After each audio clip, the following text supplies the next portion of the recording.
Hello my beautiful witches, Owlvine here. Today I'm going to be doing a Q&A video. So recently on Instagram and on Facebook, I asked you guys for some questions. I said, let me know what it is that you want to know and we are going to talk about it. You guys came through, oh my goodness, meaty, delicious, magical questions. So I'm actually going to be doing this video as two parts because there is just way too much goodness to fit all in one video. I have put all the timestamps with the questions down below, so please feel free to jump around as it suits you. And I would love to hear your answers to these questions. So if you want to make a VR or if you want to answer down below, I would absolutely love that. Now, without further ado, let's get into it. The first question we are starting with today is, what did your practice look like in the beginning and how has it evolved? So I would say in the beginning, my practice was very earth-based, very much about Gaia, focused on communing with spirit through the earth. And I find that I've moved away from that somewhat. I still very much do that. And when I'm out and about in nature, I feel that connection still. The earth is still very sacred to me and all of that kind of thing. But I would say now it's shifted a little. I think I focus more now on, maybe the way to describe it would be personal God, personal spirit. I speak a lot to my guides and spirits throughout the day, and it's more to do with my everyday life rather than going out and trying to find the wonder of spirit in nature. I don't know if that makes any sense to any of you, but that's kind of the shift that's happened there. So I was very earth-centric in the beginning, not so much now. However, I know that I will be one day in future again. For me, this is very much about practicality. Where I live now, I don't have a whole lot of nature around me. I'm very lucky that I live right by the coast. So the beach is just right there, so I can go and enjoy that space anytime I like. I'm also very lucky that we have some, I would say minimal, but some nice green spaces where I live as well. So I can go to those places and be around a few trees and that kind of thing. So that's really nice. But I actually am manifesting a different house, a house that's very much surrounded by nature in the forest. I don't want to be moving there for the next few years yet. So my son is in high school at the moment. So we are in this location until he's done. We're surrounded by family, a lot of support for him. This is just the perfect place for him to live out his youth, I suppose. And then sometime after that is when we'll look at moving somewhere else. So I cannot wait for that. It is a place I've been wanting to move for my whole life. Like, it is the place of my heart for sure. I've taken you guys there before. We did the sunrise there, I think a year or two ago. I can't remember how long it was ago now, but that is just like, oh, it just sings to me, that place. So surrounded by trees, all of the wildlife, all of the everything. And once that happens, I know that my spirituality will shift again and there'll be more of that focus on earth-centric again. But it's just kind of like what is happening in my life right now. So that's something that's probably significantly shifted from the beginning to now. One of the other things is that I used to use crystals a lot at the beginning of my practice. Crystals and tarot were two of the first kind of witchy things that I got into when I started my practice. However, tarot, as any of you who know, who have studied or tried to learn tarot, it is like it is this whole thing to learn. It was so intimidating to me. So I ended up sort of getting more into crystals, I would say, than tarot at that point. So I used crystals a lot. I used to talk about crystals a lot on my channel. And I've had quite a few people ask me different crystal questions. I definitely do still use crystals. I will have them in spell casting space. I will sometimes include them in spells, but it's just not like it used to be. I don't think of them as a staple for myself anymore. Even though I do have a few that I kind of work with regularly, it's just not something that is as much of a focus in my craft anymore. And actually, interesting enough, I do find that probably one of the biggest parts of my practice now is tarot. So I finally got to the point where I didn't feel so crazy intimidated by tarot and I sort of started learning and getting more into it. I feel quite comfortable with the cards now. Right now, to be honest, I feel like a comfortable intermediate. I feel like that's where I am with tarot. Tarot is very much a lifelong journey of learning, as any of you who are into tarot know. This is like an ongoing thing that you discover and go deeper with and all of that. So I feel like I'm comfortable with where I'm at, but there is just so much more for me to learn. The The other biggest difference I would say is my living situation. So when I began my practice, I was actually living with my in-laws, my mother-in-law, my father-in-law, my brother-in-law was in the house as well. It was a full house. We didn't have hardly any privacy. So I really had to wait until very late at night or until everyone went out, or I would have to leave the house to actually practice. And this is something that I really appreciated because this has really got me into nature. So I would do a lot of ritual and things like that at night on the beach. And I am very, very lucky that where I live is a very safe area. So I'm safe to go out at nighttime on my own and not get harassed by anyone, not be, worried about my safety, which is amazing. So I'm very, very blessed. Now I have my own space. So I'm still living surrounded by family, surrounded by my husband's family. There are so many of them in this area. It's crazy. And none of them believe as I do or practice as I do, but I have the space now to do my own things. So at the last house I lived at, which is where I created the bulk of my videos, at that house, it was just so good. Because I was able to just be free, right? There was no pop-ins, no one was coming over unannounced or unexpected. So I was just able to really, experience my craft in the way that I really wanted to, which was awesome. And I've kept that going on into this house. As you guys can see, I am very lucky to have my own room. This is my witchy room, but also my office. So this is where I work all day and also where a lot of the magic that I do takes place.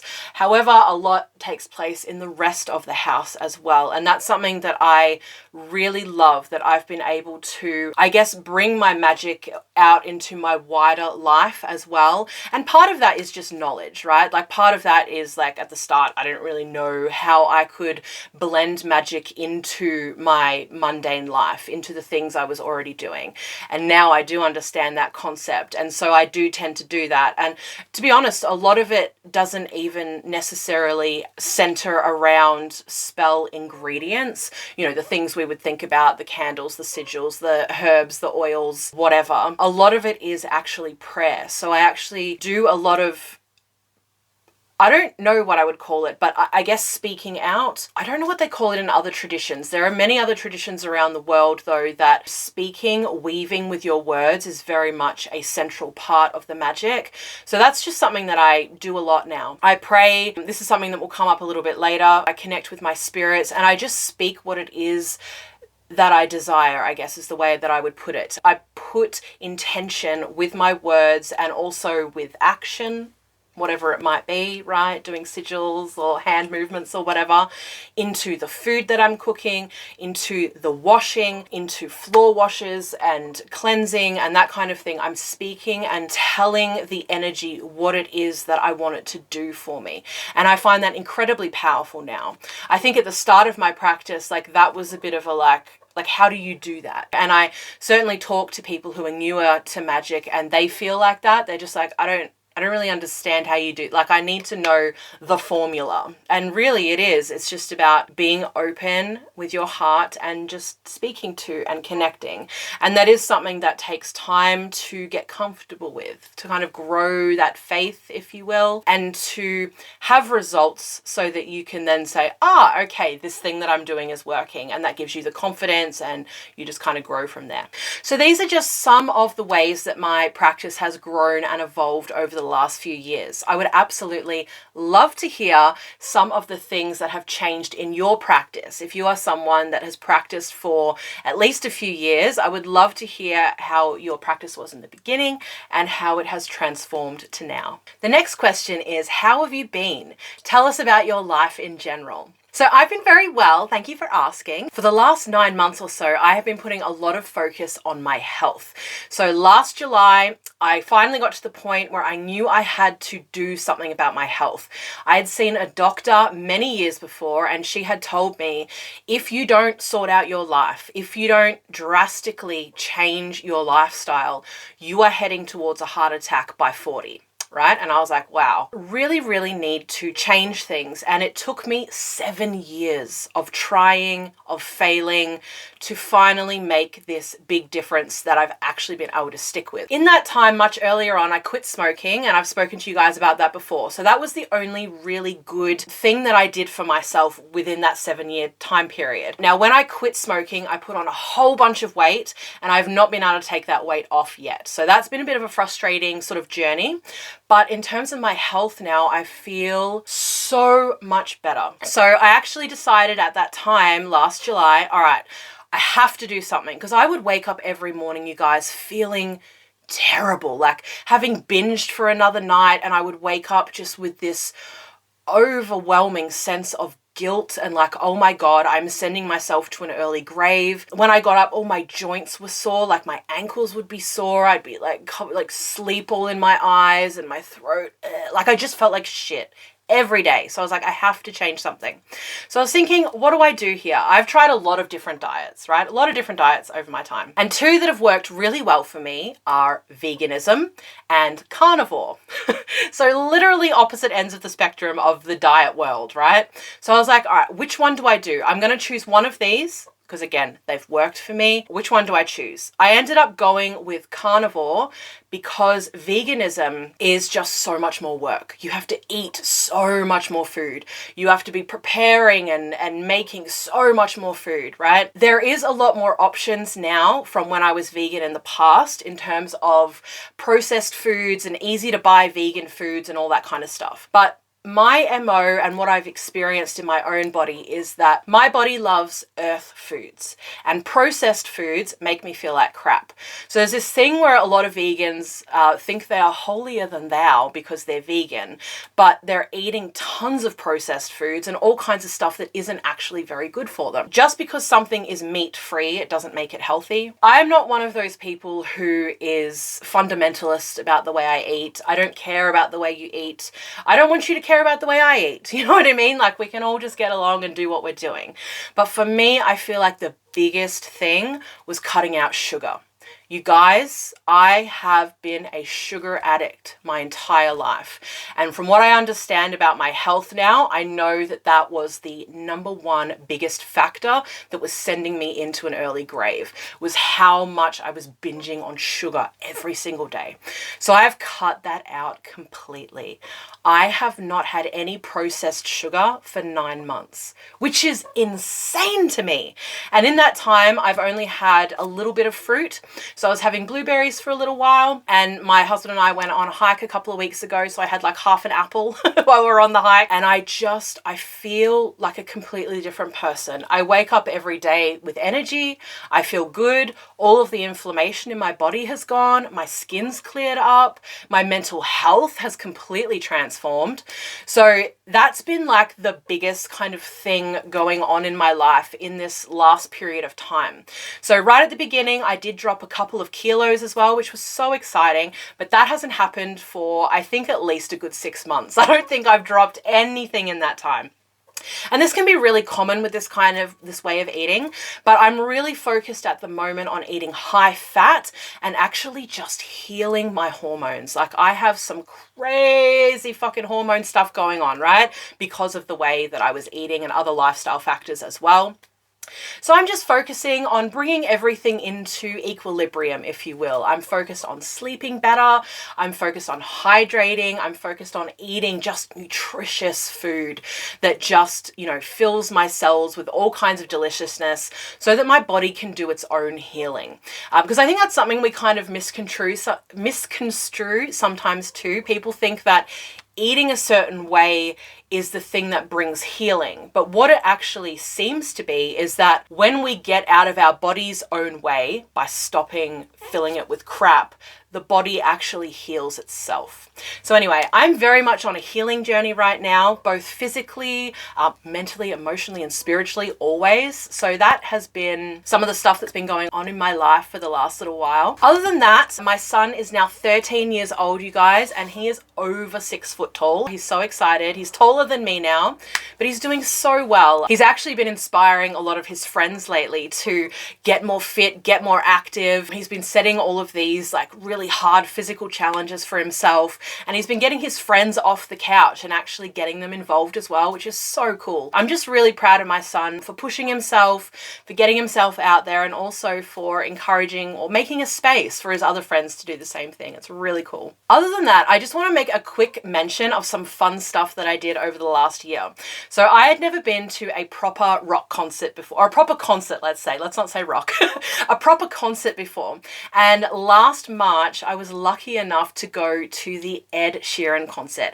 Now, you guys don't know this, but I'm obsessed with Ed Sheeran. He is my jam. His music really gives me a sense of safety. So whenever I'm having a bad day, or whenever I feel like I need a hug, I will actually put Ed Sheeran on. So if you ever hear Ed Sheeran, it's like, okay, it's one of those days.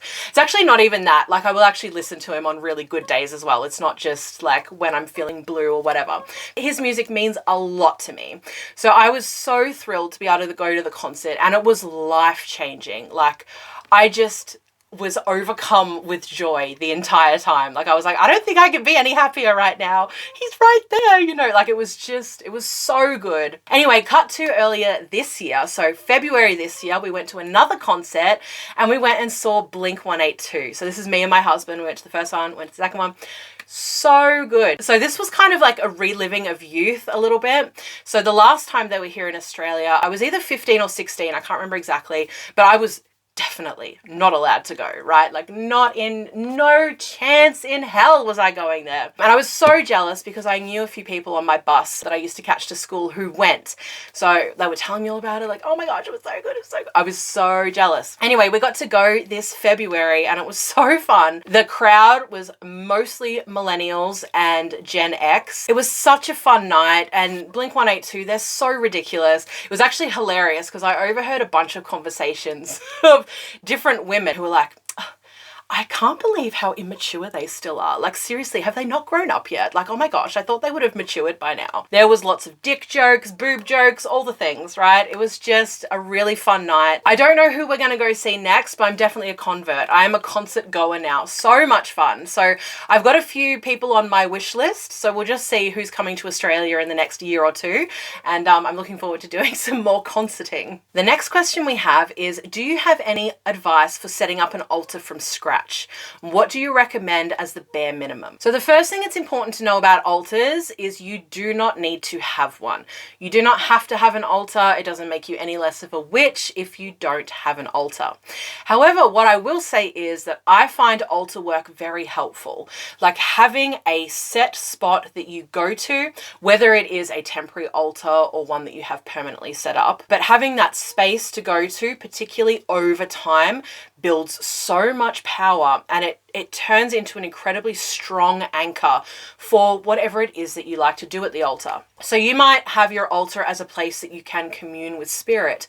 It may be a place that you go to receive comfort. It may be a place that you go to cast magic, okay? Whatever it is, having a space that you go to consistently for that will just mean that every time consecutively that you go there, that space will be more and more powerful for you in that specific way that you use it. As far as what to put on your altar, it really depends what tradition that you're a part of. So you can look at many different traditions, and all of them will have a different way that they set up their altar in the way that it must be done, right? So it is really up to you. If you are following a specific tradition, then I would encourage you to go and do some research and discover how it is that other people within that tradition set up their altars, and you can add things to yours accordingly. However, if you're more of an eclectic witch, if you're just kind of walking your own path, which is very much how I practice, then it's really up to you. I would go back to thinking, what do I want this space to be? And then put things in that space that speak to you of that thing. So for example, if you are wanting that space to really be a space that you get a sense of safety, that you feel really connected, right? That you can go and kind of get that hug when you are needing comfort, then put things on your altar that bring you a sense of that or that remind you of that. There are no have-tos here. You can put things on your altar that are very strictly, traditionally spiritual, and you can put things on there that other people would look at and say that does not belong on an altar. You can do whatever you want because it's your space. What I will let you know that in the very beginning, when I had my first altar, I had 2 items that made up my altar, and that was it. And that was a candle holder, which I have right here. This is my oldest possession that I've had since I was 12 years old. So I had that sitting on the corner of my desk with a rock that I had found in nature. This is not the actual rock. The actual rock is just up and away at the moment, and I was like, it's too much. It's too much. You guys won't know anyway, even though I'm telling you. But it was this size. It was about this size and kind of this shape, and I had them sitting there. And when I wanted to be at my altar or do some magic, I would just pull them out towards myself, and then I would push them back away. And that was literally my altar. That's how I began. Now, it can be really helpful if you aren't able to set up a permanent altar, whether due to space or people being around you or, whatever it is. Having a temporary altar is a really great option. So I tried a few different ways of doing this. One of the first ways was to create an altar in a box. So it was essentially like a diorama. So that was a really fun project, actually. So I painted the box and I had all these things inside, and there was loose things that I'd pull out and make a whole altar thing with. At other times, I've had items that I've just kept wrapped in cloth and brought out when I want to, alter or whatever. So these are just some options. My advice for anyone who is setting up a brand new altar is simply to select things that make you feel spiritual, that make you feel connected, that make you feel empowered, that you really like, right? These kinds of things that you find really pretty or that speak to you in some way of spirituality. Those are the things that I would include. And what I've found in my time of keeping an altar, and everyone will be different, so this is just from my perspective, of course, altars really grow with you. They will grow and change and morph. You don't need to put any pressure on your altar space. It will become exactly what you need it to be as you explore your spirituality and become more comfortable with that. But you won't get to that stage unless you play around with it, unless you try. So just set up an altar in any way that brings you joy. The only thing that truly matters, the only thing that the only should on an altar is that it is a space that entices you to be there. The next question is, what books are you reading? Love this question. Let me show you what I'm currently reading. I've got a couple on the go, a couple of witchy books. So the first one is Hoodoo Mysteries by Ray Melbro. I've been wanting to read this one for quite some time. I've seen it floating around out there. One of my most favorite topics to read on is hoodoo and southern folk magic. I can't tell you why exactly, but there is something that just is so delicious to me about those practices. I really, really resonate with them. Probably for the last 5 years or so now, I would say that's been my number one love, right? In terms of magical things. Just absolutely adore it. This is really good so far. I haven't got very far into it yet, but there have been a couple of new little nuggets that I've picked up, which is awesome. And this is why I love reading as widely as I possibly can, because not every book, but many books have nuggets within them that aren't included in other texts that I've read. So I'm like, ooh, I feel like it's so worth it if I get one thing that I can bring into my practice or that fills in a question that I've had or something like that. So I'm finding that already with this book, and it's a really fun one, so I'm enjoying it. The next one is Grimoires, A History of Magic Books by Owen Davies. This book is so dense. There's so much wordage in here, and it's written in a very dry way. So I'm struggling to get through this one. I actually joined Ivy the Occultist book club specifically to help me reading this book, and it still didn't inspire me as much as I was hoping. So this is one that I'm going to be working through still for a while, I think. Amazing information, really, really amazing. But like I said, just very, very dense. The other one that I'm currently working on is the Encyclopedia of Ghosts and Spirits by Rosemary Ellen Guiley. I love Rosemary's books, by the way. One of my favorite books in the world is written by her, but we'll talk about that in a future video. So this one I'm just very, very slowly working through. It is very much an encyclopedia. So I'll just pick this up each day or every couple of days, whatever it is, and just read a passage or two or a few pages, depending on what I feel like. So this is one that I'll be working through for the rest of the year. I'm hoping to finish it by the end of the year, although the last month, I don't think I've picked this up at all. So probably it might be a bit longer. But that's okay. I'm enjoying reading about this very much.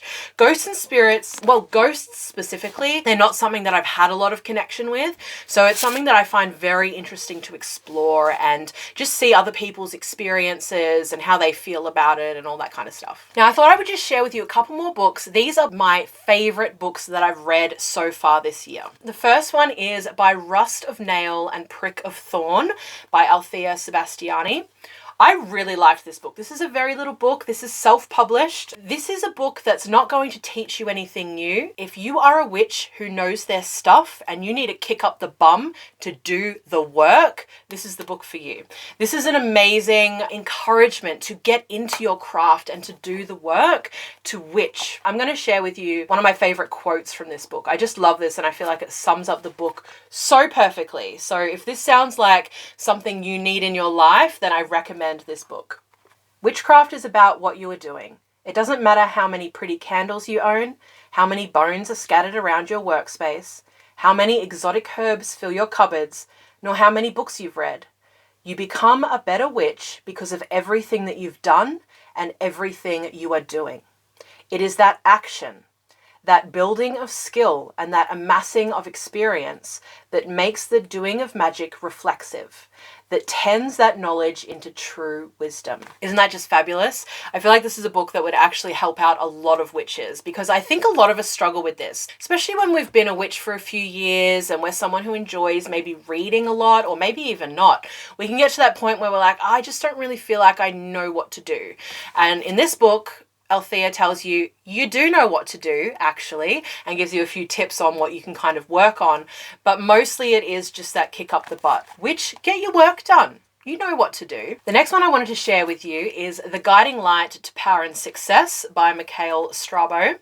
So this is actually a reprinting and a re-editing that was done by Catherine Ironwood. She owns the Lucky Mojo brand, which some of you may be familiar with.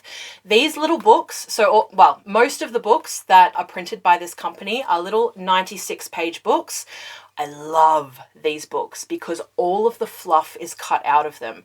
It is just good, solid, delicious information. So if you are new to magic, I wouldn't necessarily recommend this book or any others that are published by Lucky Mojo or specifically the Missionary Independent Spiritual Church, just because you'll be a bit lost, right? I'm not of the opinion, though, that you should not read above your level. I think it's good for us to read above our level, but it's also nice if you are investing in books and you don't have a whole lot to spend here and there and whatever. It's good to get books that are really going to help you with where you're at. There are certainly like beginner things in here, but it presupposes that you know how to work magic. I believe this book was originally published in 1942 and this particular re-editing was from 2020, but it's mostly about candle magic and how to hold services for people, that kind of thing. So I got some really good tidbits out of here. I just love learning about this tradition as well. The next one I want to share with you is Daily Magic. So I mostly read this book last year, but I did finish it off this year. This is a fabulous book with a little something for every day written in it. There are spells in here, there are formulas in here, there is magical information. If you are interested in working with the saints at all, I highly recommend this book. When I first got it, I had no idea it was going to be about saints whatsoever, but there's a lot of saints in here, a lot. I wouldn't say the book's necessarily focused on that. There are lots of other spirits and deities mentioned in there as well, but I was shook by how much saint content was in here. But it's actually worked really well for me because I'm becoming more and more interested in working with saints. I already work with a couple in my practice now, but beyond that, there is so much inspiration here for magic throughout the year. I've talked to a few other people about this book, and there are some people, well, let me tell you, it's Mary Grace Farin, who actually has a YouTube channel. She has a fabulous YouTube channel. I highly recommend that you go follow her. She also wrote a wonderful book called Italian Folk Magic, which I loved, absolutely loved. But she was saying with this book of her copy, she actually uses it as a grimoire, and she's got tabs, she's got all kinds of stuff in her book, and she actually writes notes in the margins, and like it's a full grimoire for her. So I was like, I love that idea. So I think this is going to be a book that very much travels with me throughout my life. I find it so helpful for my work as well. So I work for a company called Simple Mystic Miracles, and specifically the Spellcasting Club. And what we do is we have a live spell every single month, except for the months when there's a sabbat, and then we have 2 live spells, right? One for the month and one for the sabbat. And I'm the person that actually creates the spells. So I put together the whole thing for us, and then one of our other teachers usually is the one that hosts. So I'm finding this book very, very helpful, because what I often have to do is I need to tap into the energy of the Northern Hemisphere. So I live in the Southern Hemisphere, which means my season and the Sabbat season that I'm in is always the direct opposite to you guys. And of course, most of the people that I work with are from the Northern Hemisphere. So that is always the focus. And of course, this is written for the Northern Hemisphere. So all of the dates and things match up with spring, and whatever's happening is correct as far as the Northern Hemisphere goes. And because I create them quite ahead of time as well, I go, all right, June, like what are we doing for June? And I just found the page that my niece scribbled on. That was an annoying day. So I will go to the month of June and I'll have a look. All right, I think we're having the spell like around mid-June. So let's just have a look and see. Are there any specific magical dates? What's the vibe? Is there anything in here that I can take as inspiration and use for that? So that's something I find really, really helpful, and I think might be really helpful for just the general practitioner in their own practice as well. Last one, I had this one out last night because I was copying quotes from it. So when I read a book, I do a lot of highlighting, and then I actually collect the quotes. And this is a little technique for writing a book. So I am not currently writing a book. I hope to one day write a book. I don't currently have an idea or anything like that, but I am collecting quotes. Anyway, I had this out last night and I thought, you know what? I'll share this with you guys. So Mark Manson has a terrific YouTube channel. He's all about self-development, personal growth. So if you are into growing and becoming a better person and or creating a better life for yourself, then I highly recommend his work. So the first one, maybe some of you will recognize it, was called The Subtle Art of Not Giving a Fuck. Great book, fantastic book. This is the second one. Everything is fucked. And it's so practical. And I think that it's knowledge that maybe a lot of us already know, but probably we are not implementing in our lives. This is a really great read. He's super funny, really easy to read. And if you are needing to level up in your life or to bring yourself a sense of calm, stability, then I highly recommend you get your hands on this one. And lastly, just a quick little thing. I got a couple of new novels recently, and so I just wanted to quickly share them with you. So I'm actually going away on a little family holiday in a couple of weeks. So I wanted to get myself a new book, a new novel to take along with me. So I got a couple because I found a few that were kind of cheap, and I was like, I'll just get them all together. So the first one is The 10,000 Doors of January. I know some of you guys have read this. I know some of you have. This one sounds amazing. A lot of people said they really loved it. When she finds a strange book, one that tells a tale of secret doors, of love, adventure, and danger. For the first time, January realizes she can escape her story and sneak into someone else's. So that sounds fabulous. The next one is The Book That Wouldn't Burn. I think this is the one I'm going to take along with me because look at her. She fat, all right? Love her. By Mark Lawrence. I've not read Mark Lawrence before, but again, I've heard from some of you guys that he's amazing. And I'm very excited. If I like this book, which I'm sure I will because the book itself sounds amazing, and again, a lot of people love Mark, I'm excited because he is actually quite prolific and he has a lot of books out there. So I'm excited to discover a new author I love and then just like voraciously read all the things. So this is another book about books. I believe it's about a boy that lives in a library underground. So I think that's going to be really fun. But look how pretty that cover is. So pretty. And the very last one is Moon Dark Smile by Tessa Grattan. This is a witchy book, this one. So here's what someone said about this. If you want to know what happens if you put Ursula K. Le Guin, Spirited Away, and a bag of rainbows into a blender, this is it. So that sounds pretty good to me. So I actually bought this because Tessa Grattan wrote one of my most favorite witchy books ever, and that is called Strange Grace. So I'm going to share that book with you guys sometime in the future, but I loved that book so much. And then I've read another one of hers which I didn't love, but I really liked it. Like, I think she's a good writer. This one I think was like $10 or something, so I was like, you know what, let me give it a go. Love her work, so I will let you guys know what I think. The next question is, how do you go from collecting and reading so many books to actually practicing your craft instead of just reading and dreaming? The first thing I would recommend is to be on the lookout for things that you actually want to try in the books that you're reading. My bare bones, basic, minimal recommendation would be to try and find one thing, just one thing, in each of the books that you read that you are going to incorporate or just experiment with, just try. Now, I know this doesn't apply to all books necessarily, it kind of depends what you're reading, but a lot of the books that we're talking about, the spiritual, magical books that we read, have some kind of how-to in there, some kind of instructional something, or even a philosophy that you can bring into your own craft. So that's the first thing I would recommend. Just find one thing, write it down, try it. Now, the reason I think a lot of people fall into the trap of just perpetually reading and not practicing their craft as much as they would like to is because reading books is passive. It's easy. You just sit there and you read. You don't really have to do anything. But when you're practicing, that involves action. That involves actually doing a thing. So it's harder. It takes more effort and more energy. But if you truly do want to go from reading so much to really practicing, my recommendation is to set small goals for yourself. Set tiny, tiny goals that you can actually achieve. This is what's worked for me and how I have managed to build up my practice over years,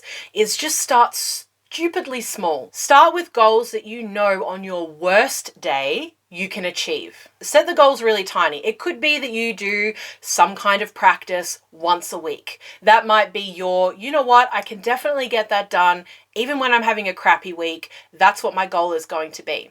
Now, the trick is you set these tiny goals that you can achieve so that you do achieve them, and then you feel good about yourself. And then you praise yourself and you go, oh my God, I'm so awesome. And you go, yeah, I know, thanks. And then that makes you want to do it more. And then over time, you actually build your ability to do more and more because you are creating a positive environment for yourself where you're actually encouraging yourself to do these things. The goals are small so that they are achievable. They may not be the whole big thing that you want to do, the vision that you have for your practice, right? But you need to start with where you're at now. You can build to those lofty goals, absolutely. But the way that I've found that is the most surefire way to actually achieve that is by little tiny steps all the way up. So those would be my recommendations. Understanding why you are reading more than you're practicing, probably because it's easier, and then setting goals and actually having the discipline. It actually doesn't matter if you are someone that predominantly reads rather than someone who practices a lot of witchcraft. It's okay if you love to read witchcraft books, you're allowed to do that. You don't have to practice if you don't want to. It's only a problem if you are wanting more for your practice. That's when we go, all right, there's an issue here that needs to be addressed. And sometimes, a lot of the time, if we're being real, what we're actually needing is a little bit of discipline, a little bit of a kick up the butt. So again, if this is you, I would actually highly recommend the book we talked about earlier by Rust of Nail and Prick of Thorn. I think that is going to be a resource that really helps you. But remember, once you read it, to get out there and actually do a bit of practice. Do you craft daily? And if so, do you do some kind of morning and night ritual? So I definitely practice most days. And this is something that I've built up over time. So again, I don't want anyone to hear me say that and think, oh my God, I need to be practicing every day, because you don't, all right? This is your craft. This is your practice. So it only matters what you want for yourself, what you want your craft to look like. It doesn't have to look like what anyone else says that it should look like. For me, I don't tend to do any set evening rituals. Mostly the evenings will consist of coming into this room at the end of the day, turning all the lights off, saying goodnight to the room. So I feel like this space is very much like has its own spirit. I interact with this space in kind of an animistic sort of way. I very much commune, I suppose, with this space as almost like an entity. So I will shut it down for the evening, turn off, if you will, any spells if that needs to happen. And that's pretty much all I will do in an evening. As for morning, I very much prefer to do morning rituals. This is because I have energy, the possibility of the day is before me, and I find that it's a really good way to set the right tone of my day as well. So at the moment, what I do on most days is I journal, I pull cards for myself. I do a little bit of witchy reading. So I might read a page or a passage or maybe a chapter or whatever it is I feel like on that day. And I will also spend a little bit of time at my altar. So this is just connecting with my spirits, plugging in. A lot of the time I don't feel that I need to sit at my altar, although that can be quite a nice experience. But I do very much speak to my spirits throughout the day wherever I am. Like I don't feel like I need to go to the altar to have that spiritual connection, although it is a nice place. Again, as we were talking about a little bit earlier, it's that anchor space for me as well. So those are the things that I will do on an everyday basis. I also have weekly rituals that I do. So weekly rituals include offerings. So I used to do daily offerings, but I've taken that back to weekly as I have a lot more spirits that I kind of give offering to. I also do some weekly prosperity workings as well. There is actually also a daily prosperity working that I'm working at the moment, and that's more to do with my husband's job. So just to keep him in steady work.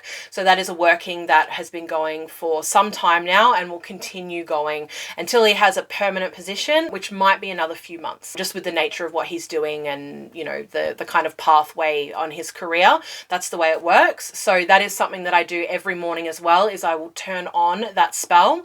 Now, often when I'm working candle magic, I will leave the candle burning. So I don't generally like to stop candles and start them again. Depends on the spell. But at the moment with this steady work spell, it is one that I only have going during work hours, which works really well. So I actually snuff that each work evening and begin it each work morning. What herbs do you use in your practice? Well, my darlings, you can see behind me here that I have a whole shelf of different herbs, and above that there's actually another shelf of herbs. So I really, really love herb craft. I do. I'm obsessed. And one day in future, I'm actually going to be taking you on an apothecary tour. I know that some of you are totally into that, and I love that you are. I'm actually saving for a gimbal right now, which is a fabulous piece of technology, which will allow me to move my camera around but keep steady shots, right? So it's just going to be a much more pleasant viewing experience for you all. So I do have a few different tour videos planned, but I'm just waiting for that gimbal. So again, I'm saving up. It might be a little while still, but once I have that, I will absolutely be taking you for a tour through the apothecary because I have some fun stuff in there. But I was thinking about this question, what are the herbs that I use in my practice? And a lot of the ones that I typically use that I really like just tend to reach for are really common ones. Like I have beautiful rosemary plant here, this big, beautiful, lush rosemary plant. So I use a lot of rosemary. I also have a lavender bush here, which is also very happy and healthy and purple. I love it. So I use a lot of lavender. I also reach for things like cinnamon, cardamom, dandelion, angelica root, devil's shoestring I really like, calendula or marigold, lemongrass as well is one that I always reach for. So these are some of the ones that I most commonly go for. I really like herbs that I can get in a grocery store because then they are way less expensive and more accessible than anything that I'm going to buy on eBay or need to get overseas or whatever. But in saying that, I do really love working with exotic plants and, you know, things that aren't native to my area or my cuisine, if you will, as well. I just find it really exciting. So I do have a lot of like fun exotic things in my collection as well, but I very much reach for often just a lot of those things that are very, very common everyday ingredients. The next question is, what tarot and oracle decks do you use? So I have a bit of a collection of tarot and oracle decks. I definitely have a lot less than some people, and I have a lot more than any one person needs, that's for sure. I've definitely found myself tapering off buying decks over the last year. I just had this thing in me, this voracious hunger.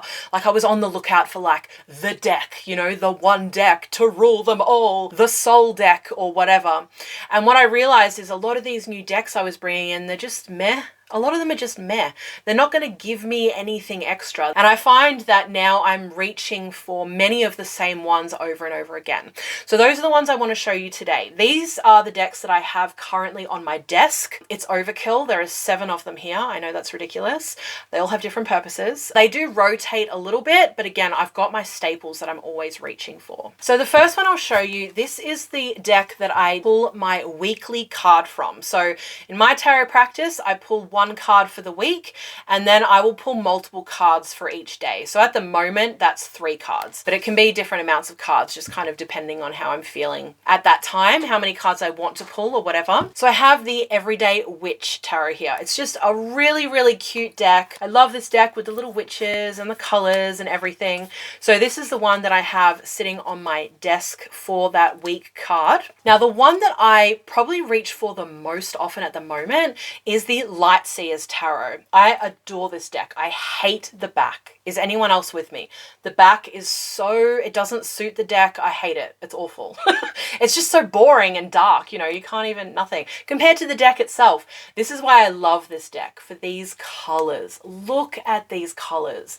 It's just so beautiful to have like a spread pulled out and just see all these gorgeous colors in it. I love this deck so much.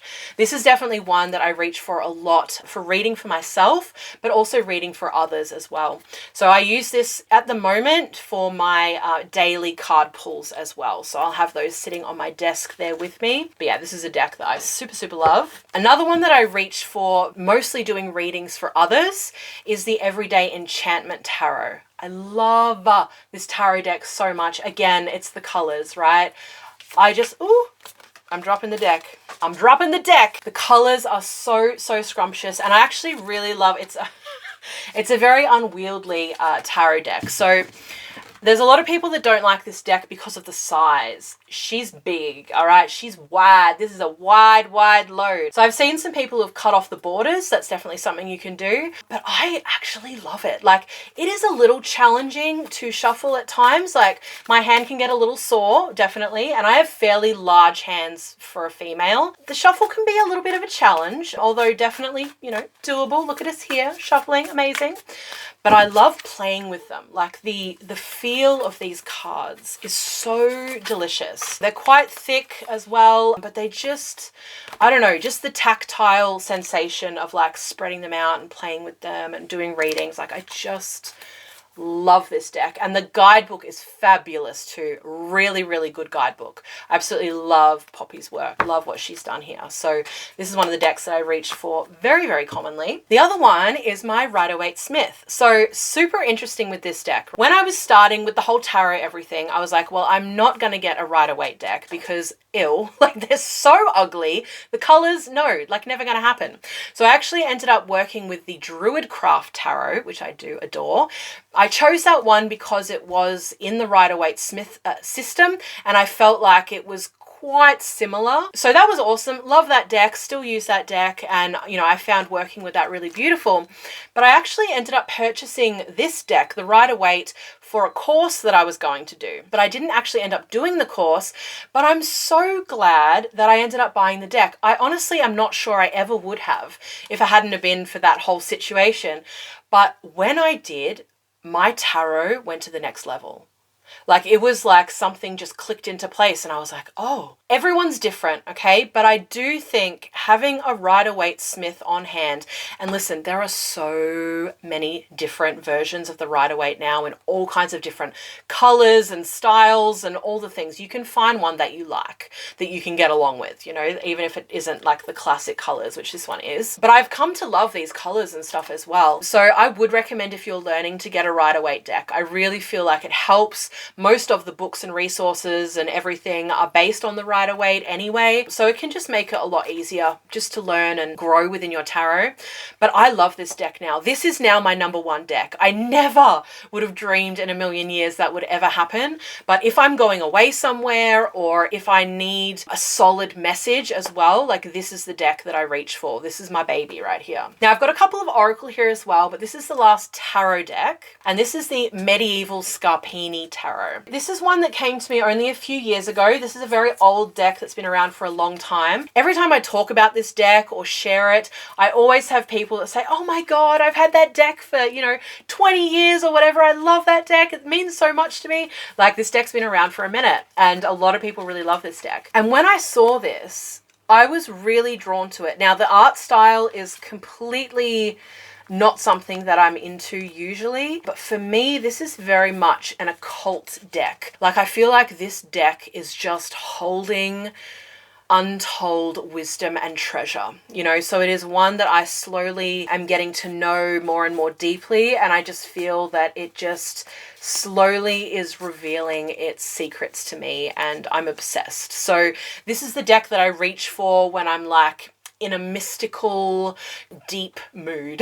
I suppose that would be how I would describe it. And as far as Oracle goes, this is my most favorite Oracle deck for reading for others, and that is the Angels and Ancestors Oracle deck. I love this deck so much. I just feel like it has a really good array of energies depicted. I feel like it's filled with cards that actually apply to people. I find this a bit with Oracle decks. Like I was getting in new Oracle decks because I sort of wanted to add in that freshness for readings, and I open up half of them and I'm like, this is crap. Like it's not usable. Like I get that it's nice to have maybe for self to kind of do a bit of journaling on or things like that, but I find a lot of Oracle decks just, I don't know, they're just maybe too limited, or I'm not sure what it is. But anyway, this is the one that I always reach for when I'm reading for others. I love it for myself as well, but that's predominantly what I use it for.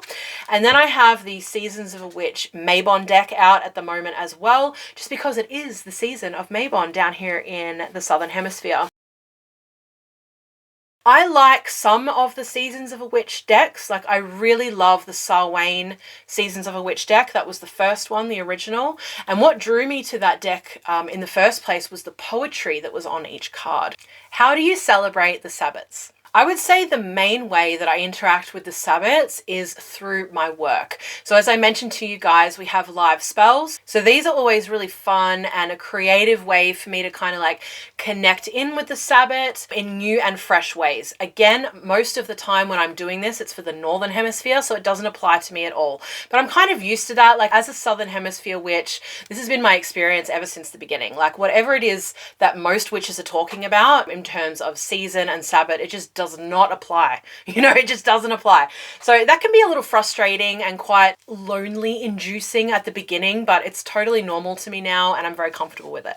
So when it comes to the sabbats in my own practice, I don't ritualize them. So I did find that when I was practicing with Coven, I was a lot more connected with the sabbats, because it was more community based.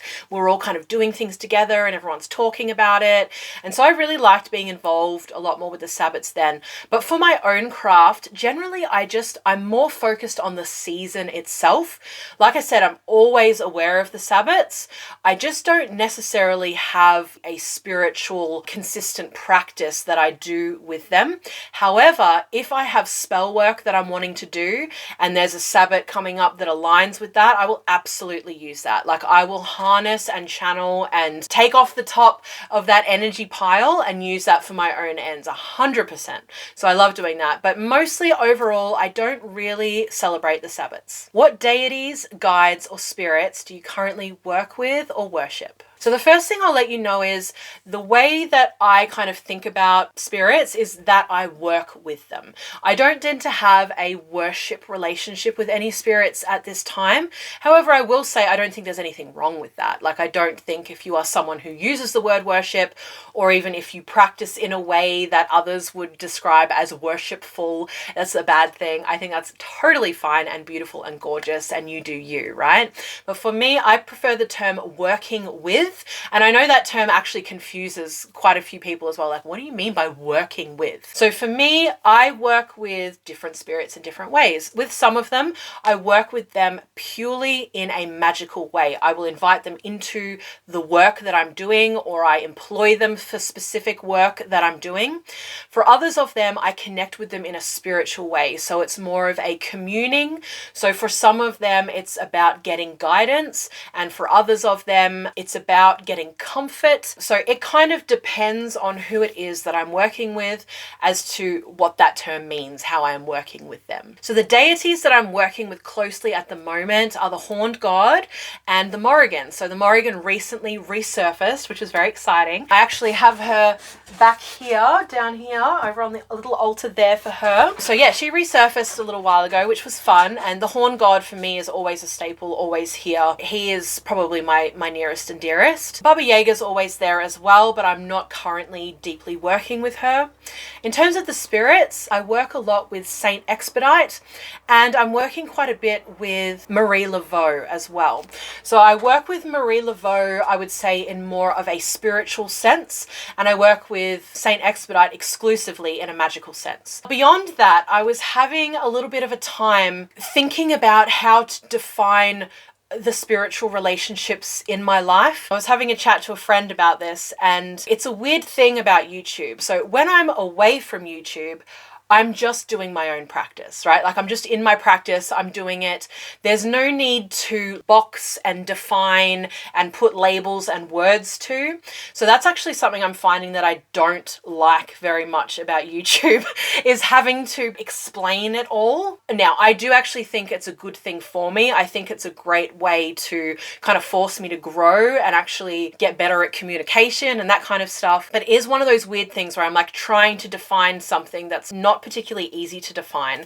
So I would say that I connect with guides, certainly. I will use that term. And for me as well, it does depend who I'm talking to as to what words I use, because for me it's more important getting the message across rather than maybe expressing what my practice is fully, if that makes sense, just in terms of like with work and things like that. So I definitely work with guides and that kind of idea, God as well, and then there's just kind of like my spiritual team. I'll think about it like that as well.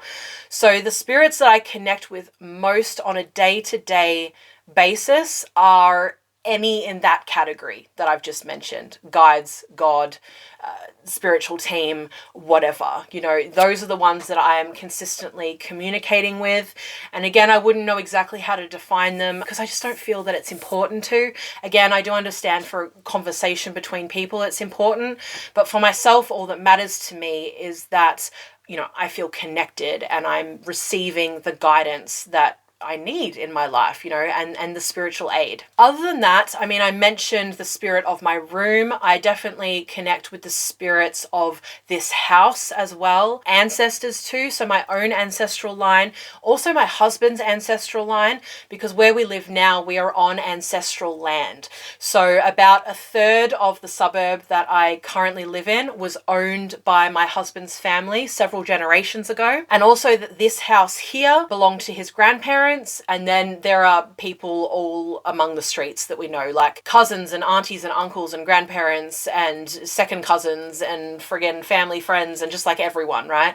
So this is a very ancestral land. So it was actually very interesting moving here. I felt it immediately when I moved back. I was like, oh, like I can feel the ancestors here. It feels like a very, very stable place for us. I really feel like we're held here. There's also the spirit of the beach. I always address her and commune with her. I feel like she's a she. when I go down there, you know, and other animistic spirits as well, spirits of place, genius loci, depending on where I'm going. So those are probably the main spirits I work with at this time. Also, many people understand that plants have spirits. So when we are using herbs or plants in our magic, we're actually calling upon a spirit. I have the spirit of my rosemary and the spirit of my lavender here specifically, but then there is tapping into that deeper well, I suppose, of collective rosemary consciousness or whatever. So that could certainly be a thing as well. I think that's probably about it for the moment. How are you feeling about being back online? How do you deal with all the crap?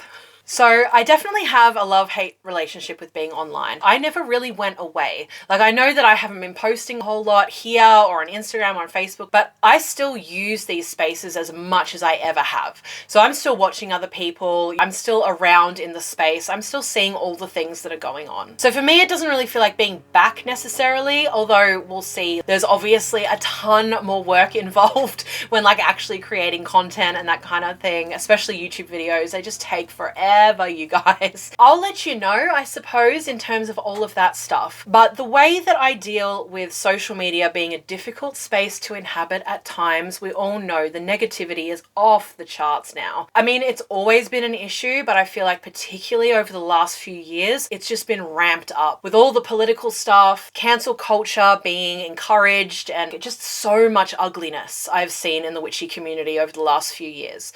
So some of the ways that I deal with this is, number one, and I think this is so important for everybody, is curate your feed. If there is stuff that's coming up on your feed that upsets you, that makes you angry, that is triggering to you, that is stealing your sense of peace, unfollow, block, delete. Get that stuff away from you. Now, I do understand the whole being informed thing, and this really depends on what you want the space to be. Some people will call this kind of thing spiritual bypassing, but if you're actually doing shadow work and dealing with things, it's not. Like, you're allowed to have spaces that you go that feel nice to you. If you want to create that on your YouTube, on your Instagram, on your Facebook, you can do that. And you can also put people into timeout so they can't see that you've like blocked them or whatever, so it's not creating any extra drama. It's just, you're not seeing that right now. The second thing I would recommend is to get offline.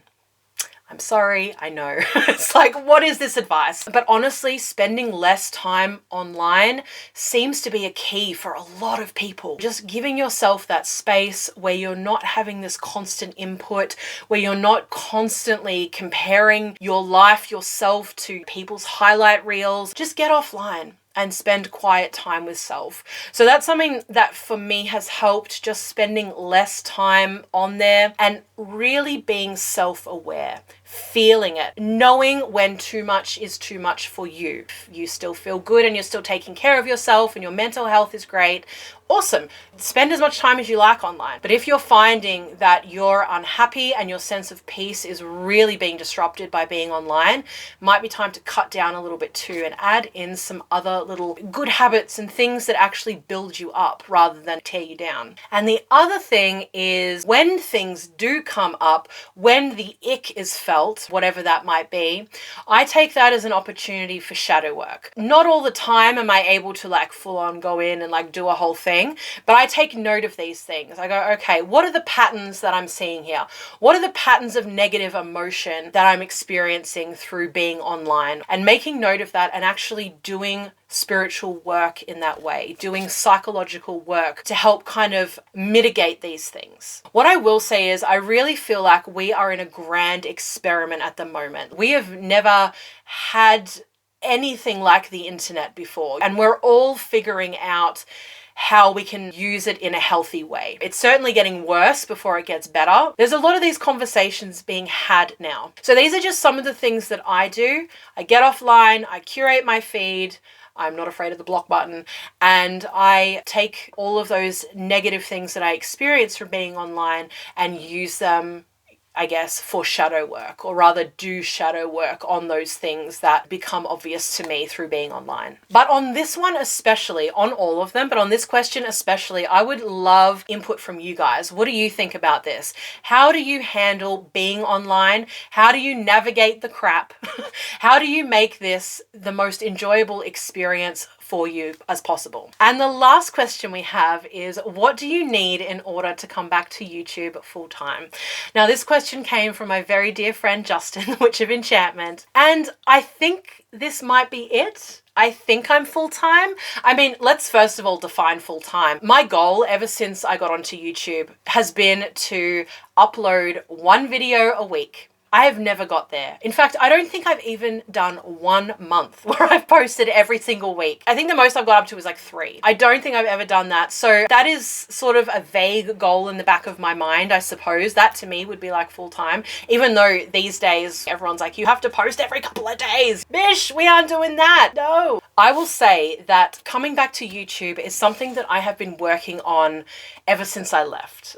Like, was it 5-6 years ago now or something crazy like that, since I've been like regularly on YouTube. I've been trying to get back, but I've had just so much stuff to work through. What I will let you guys know is that making YouTube videos is incredibly triggering for me for a multitude of reasons. I'm a highly sensitive person. I am far too focused on what other people possibly think of me. A lot of things that I've had to do some hefty work on over the years that we'll talk more about as we go along. So I've been putting this like, come on spirit, what do I need? What do I need to bring healing here so that I can get back onto YouTube? Because this is something that I've wanted to do for this long. I'm always thinking of you guys, thinking about what I can talk about and share about and all that kind of stuff, but there's all these blockages. So as I said, for these years, I've been doing a lot of work on that, and something recently shifted. I don't know what it was exactly, but like I said, I'm constantly calling spirit into this and working on this with them. And I just felt something shift. And I was telling Justin this as well. I was like, something has shifted here. And I feel like, for whatever reason, I feel like a weight has been lifted off in some way.